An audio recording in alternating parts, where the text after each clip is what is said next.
Shiv Sena party Telangana రాష్ట్ర కార్యాలయం వద్ద బంగ్లాదేశ్ లోని హిందువుల పైన జరుగుతున్నటువంటి అతి కిరాతకమైనటువంటి దాడులను నిరసిస్తూ ఈరోజు నిరసన కార్యక్రమం ఇక్కడ నిర్వహించడం జరిగింది. బంగ్లాదేశ్ లోని హిందువుల పైన కావాలని పనిగట్టుకొని అక్కడ ఉన్నటువంటి ఉగ్ర మూకలు ఆ యొక్క దేశస్తులు బంగ్లాదేశ్ లో మైనార్టీల సంఖ్య మొత్తానికి తగ్గించాలని, బంగ్లాదేశ్ లో మైనార్టీలను లేకుండా చేయాలని ఈరోజు ఒక కంకణం కట్టుకొని ఈరోజు బంగ్లాదేశ్ పైన ఇతర దేశాల ప్రాబల్యం ఉన్నట్టుగా ఈరోజు స్పష్టంగా మనకు కనిపిస్తా ఉన్నది. ఈరోజు ప్రాణం ఉన్నటువంటి మనిషిని చెట్టుకు వేలాడదీసి పెట్రోల్ పోసి తగలబెడుతున్నటువంటి ఘటన చూస్తుంటే ఈరోజు మేము ఒక హిందువులుగా, భారతీయులుగా ప్రపంచ దేశాలకు ఆదర్శంగా నిలిచినటువంటి మేము, హిందువులమైనటువంటి మేము ఈరోజు నిజంగా చాలా ఇబ్బందికరంగా బాధపడతా ఉన్నాం. అక్కడి అఘాయిత్యాలను చూస్తూ మా వల్ల అవ్వట్లేదు తట్టుకోవడం. ఈ బంగ్లాదేశ్ ఉగ్రముఖాన్ని, ఈ బంగ్లాదేశ్ ప్రభుత్వాన్ని చీల్చి చెండాడేందుకు కూడా మేము సిద్ధంగా ఉన్నాం. కాకపోతే ప్రజాస్వామ్య దేశంలో కొన్ని కట్టుబాట్లు ఉంటాయి, కొన్ని లిమిట్స్ ఉంటాయి. కాబట్టి మా లిమిట్స్ మేము దాటడం లేదు. భారత ప్రభుత్వాన్ని ఈరోజు మేము డిమాండ్ చేస్తా ఉన్నాం.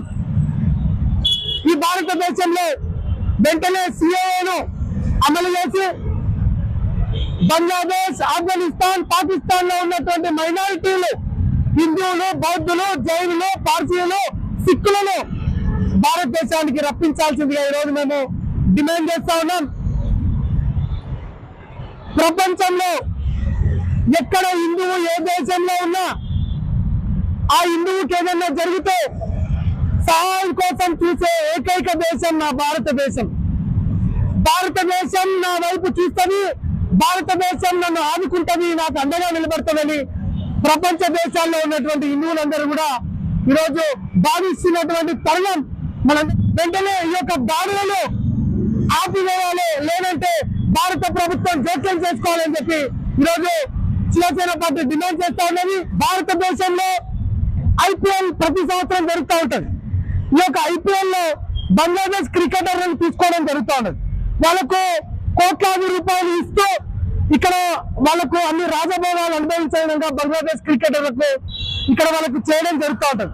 నేను అడుగుతా ఉన్నాను, ఈరోజు మన హిందువులని, మైనార్టీలని బంగ్లాదేశ్ లో ఆ విధంగా ఊచకోతకు వస్తా ఉంటే, ఆ విధంగా అడ్డంగా నరికేస్తా ఉంటే, పెట్రోల్ పోసి తగలబెడతా ఉంటే ఆ దేశ పౌరులైనటువంటి బంగ్లాదేశ్ క్రికెటర్లకు ఈ ఐపీఎల్ లో ఆడిచ్చే అవకాశం ఎందుకు ఇవ్వాలి? అసలు బంగ్లాదేశ్ క్రికెటర్లు ఐపీఎల్ లో ఎందుకు ఉండాలి? భారతదేశంలో ఐపీఎల్ ప్రతి సంవత్సరం జరుగుతూ ఉంటుంది. ఈ యొక్క ఐపీఎల్ లో బంగ్లాదేశ్ క్రికెటర్లను తీసుకోవడం జరుగుతూ ఉన్నది. వాళ్ళకు కోట్లాది రూపాయలు ఇస్తూ ఇక్కడ వాళ్ళకు అన్ని రాజభోగాలు అనుభవించే విధంగా బంగ్లాదేశ్ క్రికెటర్లకు ఇక్కడ వాళ్ళకు చేయడం జరుగుతూ ఉంటుంది. నేను అడుగుతా ఉన్నాను, ఈరోజు మన హిందువులని, మైనార్టీలని బంగ్లాదేశ్ లో ఆ విధంగా ఊచకోతకు వస్తా ఉంటే, ఆ విధంగా అడ్డంగా నరికేస్తా ఉంటే, పెట్రోల్ పోసి తగలబెడతా ఉంటే ఆ దేశ పౌరులైనటువంటి బంగ్లాదేశ్ క్రికెటర్లకు ఈ ఐపీఎల్ లో ఆడిచ్చే అవకాశం ఎందుకు ఇవ్వాలి? అసలు బంగ్లాదేశ్ క్రికెటర్లు ఐపీఎల్ లో ఎందుకు ఉండాలి? బంగ్లాదేశ్ ప్లేయర్లను ఐపీఎల్ లో ఆడిస్తే మాత్రం శివసేన పార్టీ చూస్తూ ఊరుకోదు. ఖచ్చితంగా ఆనాడు బొంబాయిలో వాంఖేడే స్టేడియంలో బాల్ ఠాకరే గారు ఏ విధంగా అయితే తన సమాధానం నిష్పక్షపాతంగా చెప్పాడో, అదే తరహాలో ఖచ్చితంగా బంగ్లాదేశ్ ప్లేయర్లు ఉన్నటువంటి టీం ఈ హైదరాబాద్ లో మ్యాచ్ ఆడితే మాత్రం ఖచ్చితంగా అదే సమాధానం ఉంటుందని ఈరోజు మేము తేల్చి చెప్తున్నాం. 100% చేసి తీరుతామని కూడా ఈరోజు మేము చెప్తా ఉన్నాం.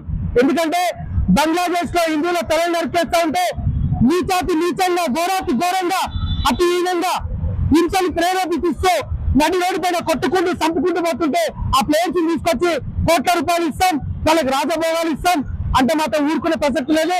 శివసేన పార్టీ చూస్తూ ఊరుకోదని చెప్పేసి ఈరోజు తేల్చి చెప్తా ఉన్నాం. Local to global news at your fingertips. మీ చేతిలో ఒక ఆయుధం. డౌన్లోడ్ రా TV app. Media legend Ravi Prakash is back.